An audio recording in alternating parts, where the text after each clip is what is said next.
Welcome to the Answers Yes podcast, where we interview some of the most interesting people that have said yes to opportunities in their life. We hope that through these stories, you can learn to create your own destiny by saying yes along the way. Join us as we explore the new series covering topics such as passion, integrity, and hard work. I'm your host, Jim Riley, and I hope you enjoy these interviews as much as I do. I believe that everyone has an important message worth hearing. Hello and welcome to the Answers Yes podcast. Thanks for tuning in. Man, I've had a great time in the last 30 days. I'm back with my trainer now getting ready for a Spartan Ultra race in September. If you don't remember, that's 30 plus miles and over 60 obstacles. And back in 2019, I took third in the world for men over 50 in their Iceland competition. So it feels good to be out running and getting healthy. And as many of you may or may not understand, the benefits of being healthy in business, they correlate 100%. You know, if you got a great start to your day, working out, you got a healthy mind, healthy spirit, it's good for you and good for your direction. So I encourage everyone to have some type of fitness routine. A couple of weeks ago, we had Naz Bashiti on. She has that book out, Pause, Breathe, and Choose, which is also about meditation. And she's got her little tagline, RPM, which is Rise, Pee, and Meditate. So I've been trying to do that a little bit. And, you know, with that being said, I like to have guests on that bring value to the listeners for business and in life. And today I've got Will Basta on the line. Good morning, Will. Thanks for being here. Good morning. Have me. Great to be here. Yeah, calling all the way from New York. We're in the middle of the United States, and we're both experiencing some different types of weather. We always tend to talk about that, but you know, I just love to think about what somebody's doing in another part of the country because we live in such a wonderful place. Yeah, no, beautiful. I've actually been over your way. Not that many people have, but it's stunning. I'm actually in upstate New York right now, so I'm surrounded by some mountains and some rural landscape as well. It's beautiful here, a lot of greenery. I grew up in this area in the Catskills, so yeah, it's always great to come back here and you know, take a breath of fresh air from Los Angeles, where I'm originally on base right now. Yeah, God's country up there in upstate New York as well. Everybody just wants to think Manhattan, right? Like big city. Well, that's not. Yeah. I mean, well, they say New York, and you just assume automatically it's New York City. But at the end of the day, New York is a very large state. Yeah, I'm only 90 miles north of New York City, but it turns into country real quick once you leave Manhattan. It sure does. Well, look, I would love to hear your backstory. I know our listeners would as well, and some of the things that you said yes to. You're welcome to start as early as you like. I always joke that I started my story when I was selling gum on the playground as being an entrepreneur, but start where you feel comfortable.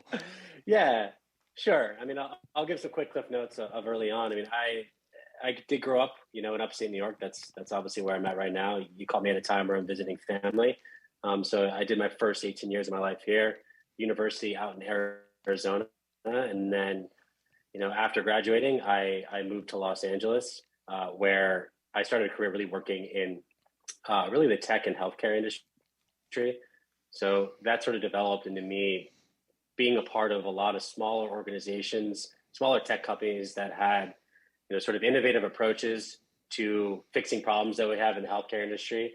And me sort of growing those teams from sub five people to larger amounts of people in the company and sort of moving on to the next innovative thing. And during that period of time, I've always had sort of a entrepreneurial spirit, you know, doing some micro entrepreneurial investments, little things here and there, and getting involved in online and digital space.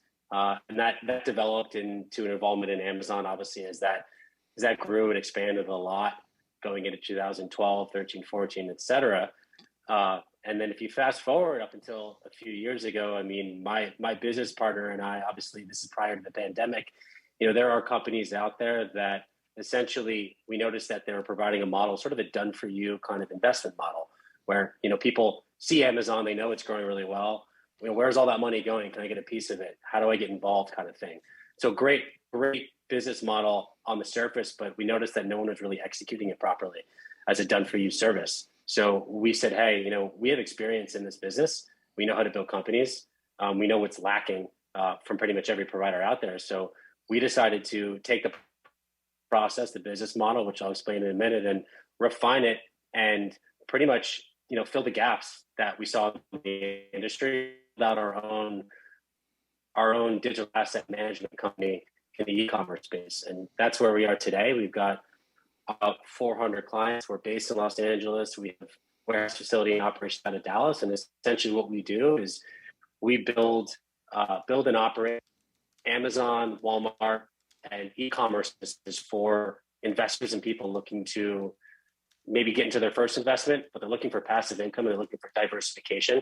Especially in these days, there are the current state of affairs, especially in the U.S. right now and across the world, is we have inflated real estate all across the country.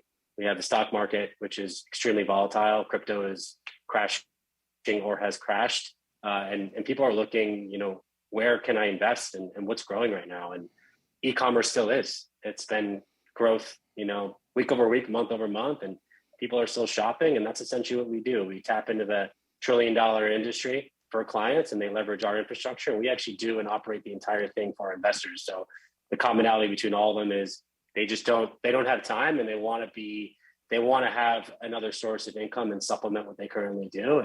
And they essentially, they partner with us, and we do all that for them. And we build a fruitful partnership in that manner. So what really captured my attention when I got your bio and the request to be on the show from your publicist is I love e-commerce. And it's what, I've got my day job, and I've had a lot of success in the alcohol industry, and I've been very, very blessed throughout my career. I started a hobby wine import company where we focused on e-commerce. And, most people don't realize that the wine business is a $2.3 billion business online. I thought, man, if I can just get a little piece of that, I'd be in great shape. Talk to me more about e-commerce and the role that it plays in our economy now and the opportunities that are available out there. Yeah. So there are obviously the major player is Amazon. That's our sort of bread and butter. We all see Amazon Prime trucks delivering everywhere all across our neighborhoods. And essentially at the end of the day, that's a third-party platform, right? You also have Walmart, which is a larger retailer overall, which is pretty much a brick and mortar presence across North America, Canada, and the US, right? What they haven't done is tapped into the e-commerce market as quickly as Amazon has, but they're emerging. So those are the two major third-party platforms, and then you have the ability to pretty much make your own website and sell on your own website, which includes ad spend. It's something we don't focus on. So the opportunity at hand that we have is really leveraging Amazon and riding their coattails in terms of the amount of volume and traffic that Amazon and Walmart get, and really leveraging their fulfillment centers as well. So Amazon Prime means doesn't mean that it's Amazon's actual product that they own, just means it's getting fulfilled by Amazon. So we do everything leading up to that process. We source the products from North American wholesalers, ones that we know we can get a margin on. We prep them, and then we send them to Amazon for each client based on their store, and then Amazon actually fulfills them as an Amazon Prime product. And with this opportunity, there's wholesale that's part of it, which is obviously buying in quantity, getting volume discounts, and then flipping it at a higher margin, profit margin. There's private label, where we build out branded products for clients as well, which was also very, very, that's a good branding aspect in terms of bringing value to your business over long if you ever wanted to sell this asset. But at the end of the day, what we're doing is there's about 55 to 60% of Amazon's revenue comes from third-party sellers. So our company, and this opportunity specifically, is really, it's fast forwarding past that competition that's already out there and leveraging our actual infrastructure. Because if someone came in and tried to do this themselves, it's a little bit different. You don't have a warehouse, you don't have a huge team, you don't have the infrastructure or the time.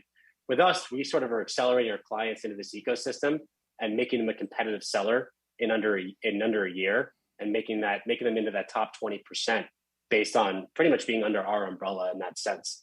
So the opportunity is great in terms of passive income, margins of 15, 20, 30% on your actual spend on product, but there's also a larger picture here. You are actually getting, I like to call it digital real estate. When you have an asset online that's appreciating in value, it's not just producing passive income and that's that. This is gaining value literally every month. The older the store gets, the more reviews, the health, the contracts, the products that are successful on it, all this lead to pretty much the appreciation of this as a digital asset. And so we build these businesses out for clients, obviously for passive income, but what we know is really important is making sure we do it the right way. So appreciation is a huge factor in this business model. And so they have the option to flip this down the line, just like they could flip a house after they buy it. We build out the model, we build out the infrastructure, we solidify it with revenue that's consistent. And then you'll have that option 2-3 years down the road. If you wanted to sell this business, there's a massive market for selling these kind of businesses on third-party platforms. So that's a huge opportunity. And it's also something that, like I said, if we look at last sort of stat I'll throw at you right now is, and I was surprised when I read this last week that in terms of retail across the country right now, e-commerce is only 14% of that. Wow. And by 2040, the prediction is there'll be 90%. So that just shows how much growth there is ahead. So sooner you get in, the better you're going to be positioned, to be part of this massive industry. So. Yeah. Well, let me ask you this. I mean, it's a no-brainer for you and I, because we're in it, and I'm not in it nearly as much as you are. I wish I was. How come everybody's not getting involved in e-commerce? And I've been hearing the trend for years, 10 years, buying and flipping and finding items that are trending and selling them for a little bit less. I mean, how come more people aren't doing this? Yeah. Yeah, I think because, it's funny, you have people out there that are selling courses on how to do it and all this kind of stuff. And at the end of the day, it's cumbersome. It has gotten way more complex than it was 10 years ago. The people that want to do this, a lot of times they already have a full-time job. They're already doing something specifically. They're busy investors or whatever, all different kinds of backgrounds. And it sounds great in theory, but when you get your hands dirty, you realize you don't have time and you give up, And so that's why partnering with someone in the space that knows exactly how to do it and has proven models around this is the best opportunity these days, given the complexity and the competitive environment that has spawned over the last 5 to 10 years in this space. There's obviously always new strategies and new ways to innovate, but I think also there is also the sense of, the internet, there are a lot of failures. And so people will read online that they hear horror stories of investing all this money and it not working out. And if you really peel back the layers of a lot of this, most of the time it's just because they didn't really have a proper infrastructure or didn't know exactly how to really approach it. And we've gone through all those ups and downs ourselves. We've done that for our clients already. And so they're coming in with the trust of a guarantee of the investment, which is something we actually guarantee everyone's investment in terms of ROI. But a company that's done it knows how to do it. And you're essentially it's really taking, my legal team hates when I use this term, but it's somewhat of a franchise. You're franchising our model in a way, but you own the business outright. And we operate it for you. So let's walk through the nuts and bolts of that, because I'm excited about what you're doing. I'm excited for my listeners to hear about this because, we're looking at inflation right now and gas prices and, the threat of recession. And, for me, I'm looking, I was like, well, I need to save, 10%, 15% of what I'm spending. And then I need to make an extra 10 to 15% to stay ahead of this thing. This is a great opportunity for people to stay ahead. So let's just say, as an example, somebody's sitting at their home in middle of nowhere, Montana, says, I need to make some more money. How do they get started? Is it with an idea? Is it pick up the phone and call you guys? Let's figure out what works for you. Walk us through the nuts and bolts of this. Yeah, absolutely. So, this is, again, like I mentioned earlier, the goal here is to really, have clients invest, really just be the financial driver of the business and have us take 99% of the workload. So at the end of the day, to get started with us, we have different tiers of how you could start based on the capital you pay in the beginning. So essentially you would set up a call with someone from our team. We would obviously want to learn about your background, where you're at financially, what you're looking for, what your background is in terms of investing and stuff like that. And then explain our story, how our partnerships work and how it lays out. And if it makes sense to continue the conversation, then we pursue from there. At the end of the day, the way the model sort of looks is there's a one-time upfront cost that could range anywhere from $20,000 to $40,000. We are looking at a lower tiered option we're going to be releasing soon for more of a little bit less of an entry point to join in, but that's a one-time fee. That's essentially your franchising fee to literally be part of this business and be part of the infrastructure. And then from there, we actually build out the entire strategy. We are the ones that are sourcing the products, knowing what's profitable, leveraging our software, leveraging the data we've collected over years, searching on trends, what is going to sell, and it's a performance-based partnership. So when I say that, I mean you invest that one time upfront, and then the only costs that go to us after that are only if you're making money. So we take a percentage of the net profits that your business generates month over month once the ball is rolling. And so the lowest tier at a 20 grand is a 50-50 net split. The highest tier is a 70-30, 70% to the client, 30% to us. So we have no additional fees, no renewal fees, no anything. There's that one time upfront. And most people break even on that upfront, generally 10 to 14 months in. It varies depending on the working capital, because what's going to drive your actual success here is how many credit lines you have, or the kind of credit you have to implement for products that are selling, right? Because we need to buy products to resell. Obviously, we are buying products that are selling, and so you can pay down your cards. It's cyclical working capital. It's nothing you're not going to get back at a margin. So we also help clients get business credit. It's always good to leverage business credit in these scenarios and be able to leverage the points and all the cool stuff that comes with that, and also building credit on the business side to help with other endeavors later on the entrepreneurial side. But that's essentially how that plays out. And then you check in when you want to check in, and we have financial analysis of what's going on with your business. You can check in on all the tech platforms and see your sales roll in. You get paid out bi-weekly from Amazon directly or Walmart, and then we invoice you based on the net profit you actually made that month. One last thing I'll touch on is, given that this is a new environment for a lot of people, we're very confident in how we approach this business model. We do guarantee your investment. So if you invested $40,000 with us, that is secure. When I say secure, it is contractually guaranteed that you will make that back at minimum, or we will buy back your business for the difference in cost. If you made 30 grand back and you invested 30 grand net back, we will pay you $10,000.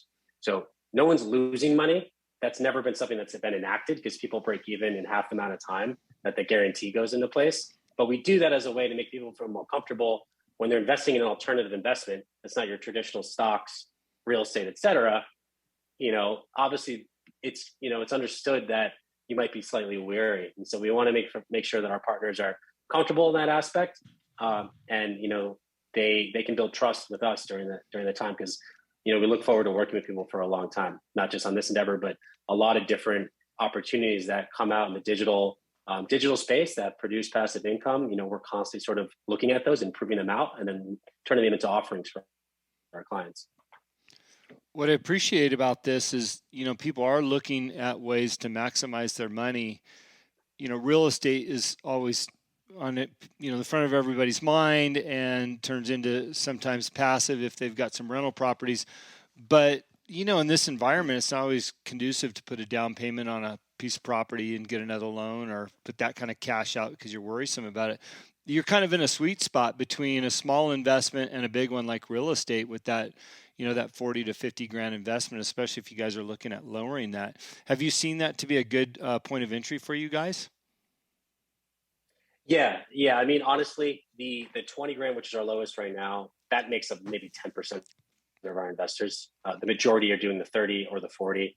30K is 60-40 split, 60% to investors. Most people that come in already have cash flow. We actually get a lot of real estate investors that are part of our group, just because there's a lot of alignment between our business model and real estate in general, besides the fact that our ROI is a bit faster and our margins are a little bit higher.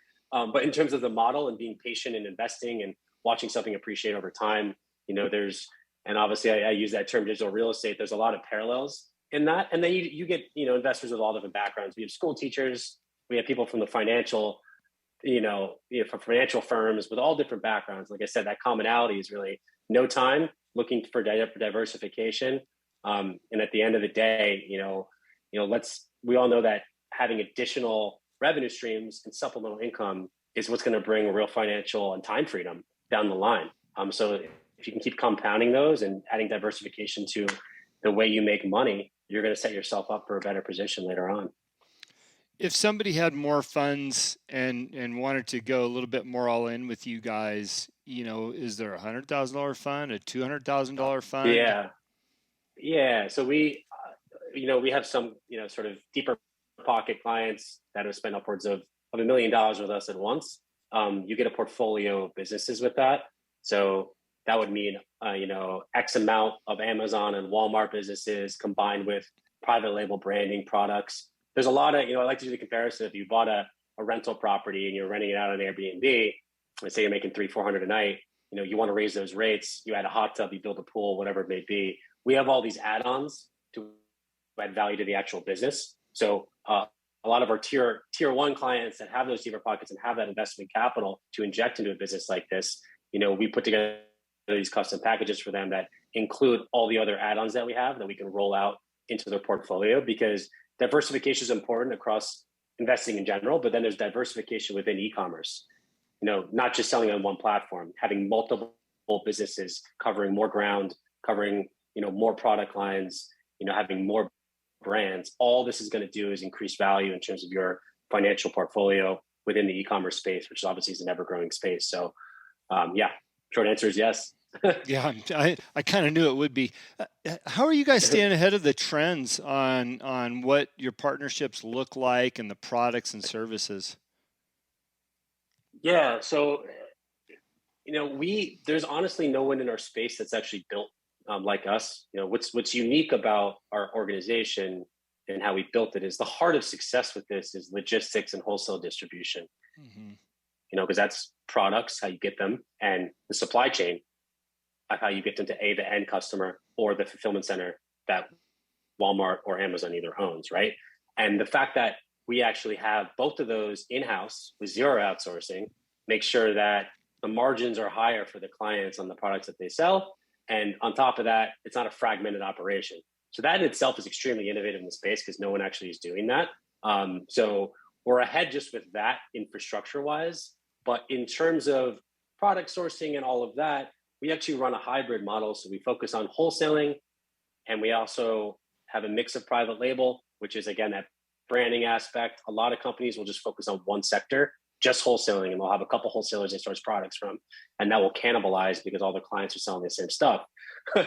Or they'll do just private label, which means your products are coming from overseas, and it might take 6 months to get revenue started.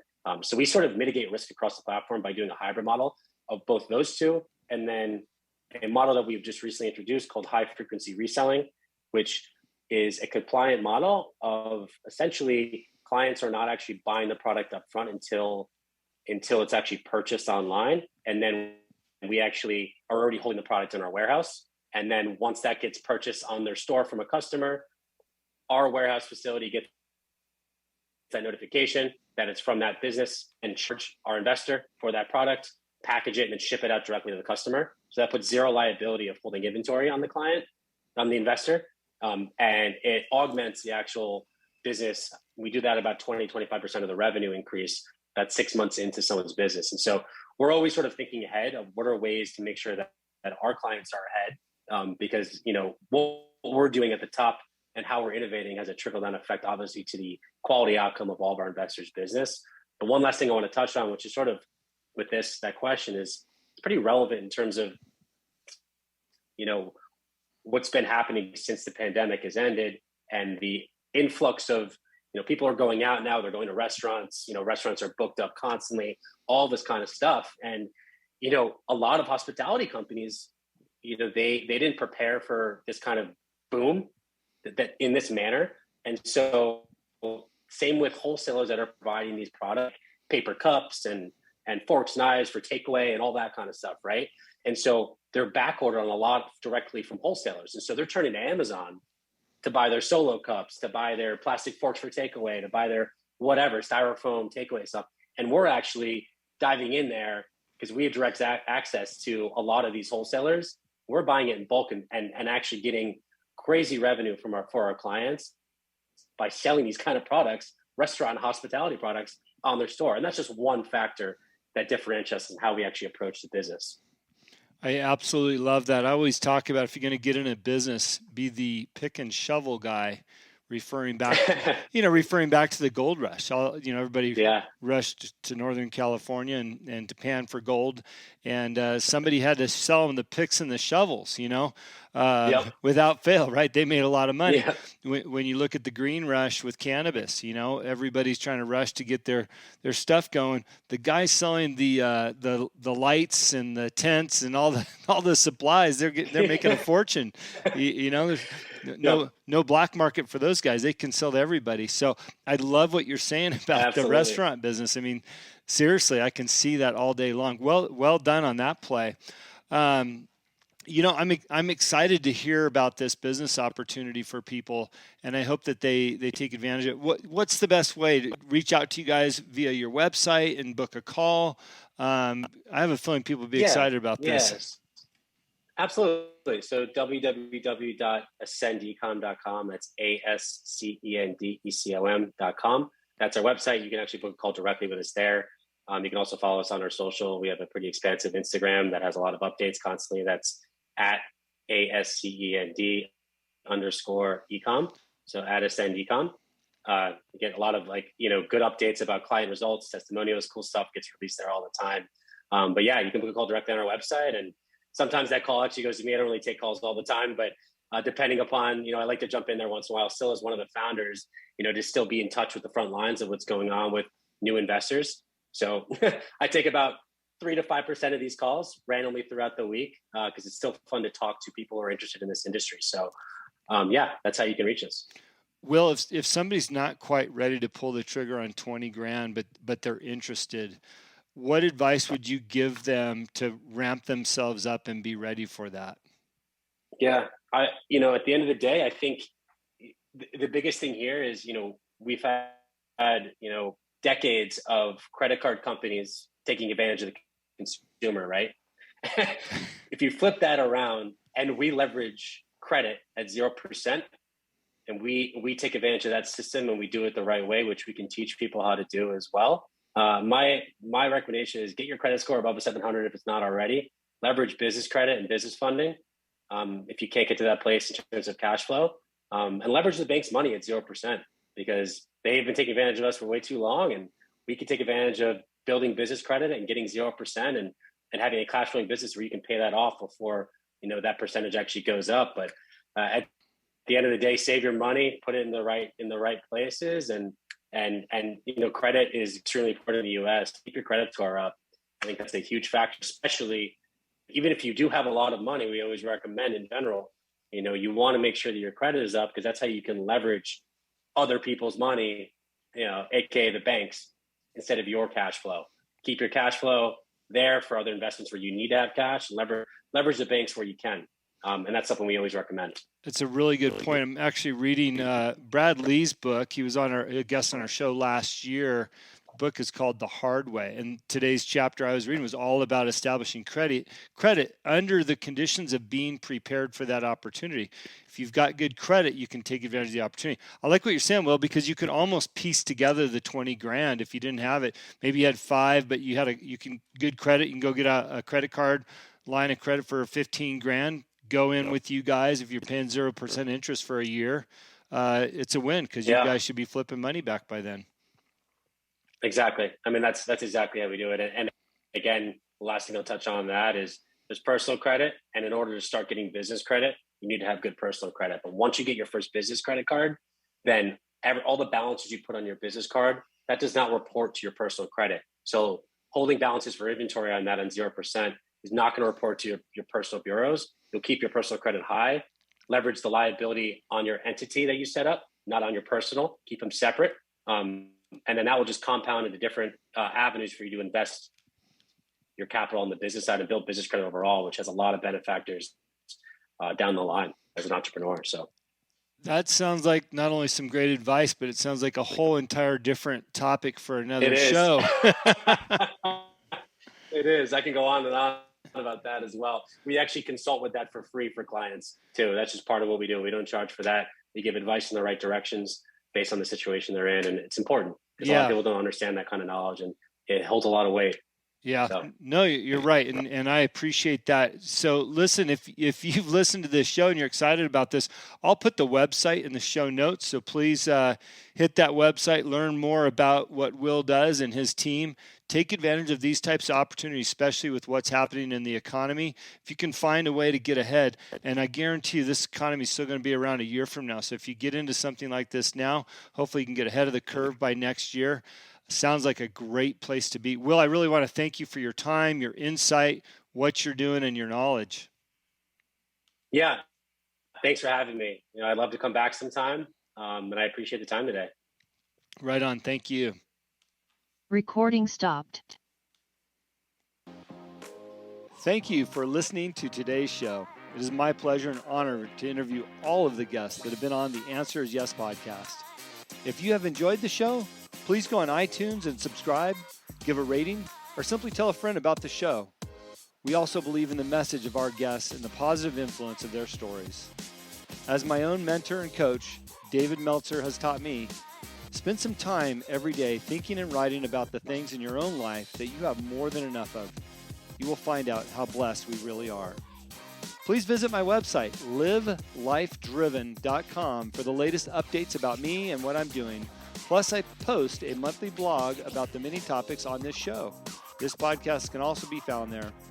As I learned early on in life, what you believe is what you will achieve.